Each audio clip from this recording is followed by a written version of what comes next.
Hi friends, ఈరోజు ఈనాడు దినపత్రికలో చూసిన వార్తను చూసి మరి నా మనసు ఎంతో బాధపడింది, పగతో రగిలిపోయింది. మరి కృష్ణా జిల్లా పెడన మండలం నందిగామ గ్రామంలో ఒక ఎస్టీ సామాజిక వర్గానికి చెందిన ఒక వృద్ధుడు చనిపోతే మరి ఆయన యొక్క దహన సంస్కారాలు మరి చేయటానికి 2 రోజులు వేచి చూడాల్సి వచ్చింది. మరి ఆ ఊర్లో శ్మశానం లేదని మీరు డౌట్ పడవచ్చు. ఆ ఊర్లో 7 శ్మశానాలు ఉన్నాయి, కానీ ఎస్టీ వర్గానికి ఆ ఊర్లో శ్మశానం లేదంట.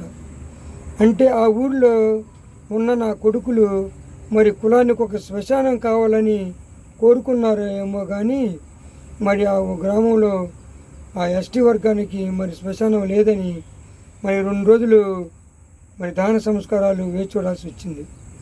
నేను ఆ ఊర్లో ఉన్న ప్రతి ఒక్క కులానికి మతానికి చెబుతున్నా, అరే శ్మశానాలు ఏమన్నా మీ బాబుగాడి ఆస్తులా, మరి మీ సొత్తులా?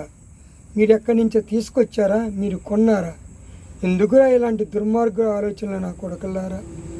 నువ్వు తెచ్చినా ఎవడు తెచ్చినా కానీ ఆ మట్టిలోనే పోతారు, ఆ కట్టెలో కాలిపోతారు. అలాంటి దానికి కూడా కులము మతము అని ఎందుకురా మీరు విర్రవీగుతున్నారు? నీ మతం ఏదో తెలియదు, నీ కులం ఏదో తెలియదు, చివరికి నీ బాబు ఎవడో తెలియదు కూడా. ఇలాంటప్పుడు ఎందుకురా నీకు ఇలాంటి గర్వాలు? మీరు సమాజంలో ఉన్నారు, అడవుల్లో లేకపోతే ఎడారుల్లో లేరు. కొంచెం మనుషులుగా మానవత్వంగా ఆలోచించండి. దీని మీద కేంద్ర రాష్ట్ర ప్రభుత్వాలు కూడా ఒక చట్టాన్ని తీసుకురావాలండి. ఊరికి ఒకే శ్మశానం ఉండాలి, అంతే. అది చట్టం తీసుకొచ్చింది. ఇష్టమైనడు ఆ శ్మశానంలో ఖననం చేసుకుంటాడు, దహనం చేసుకుంటాడు. లేకపోతే ఇష్టం లేనివాడు వాళ్ళ ఇంట్లో ఫ్రిడ్జ్లో పెట్టుకుంటాడు, వాడి సొంత భూమిలో పెట్టుకుంటాడు.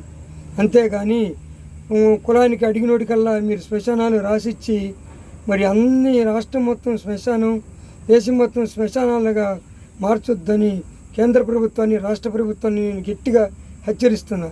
ఏంటండి ఈ దారుణం? చచ్చిపోతే ఎక్కడ దగ్గర పెడితే ఏమైంది, ఎక్కడ పూడ్చి పెడితే ఏమైంది? మీరు ఊరి కులానికి ఒక శ్మశానం రాసుకుంటా పోతే నివాసాలకి, పంటలకి భూములు ఎక్కడి నుంచి వస్తాయి అని నేను రాష్ట్ర కేంద్ర ప్రభుత్వాన్ని నిలదీసి అడుగుతున్నా. కాబట్టి ఇక నుంచన్నా సరే ఊరికి ఒకే శ్మశానం ఉండాలి అనే చట్టం కంపల్సరిగా ఇటు పార్లమెంటు, ఇటు అసెంబ్లీలో చట్టం తీసుకురండి సార్. లేకపోతే ఊర్లు మొత్తం శ్మశానంగా మారిపోద్ది. కాబట్టి రాష్ట్ర ప్రభుత్వాలు, కేంద్ర ప్రభుత్వాలు తీసుకురండి, ఊరికి ఒకే శ్మశానం తీసుకురండి. ఇన్నోడు ఇంటడు, లేకపోతే దెంగేస్తాడు.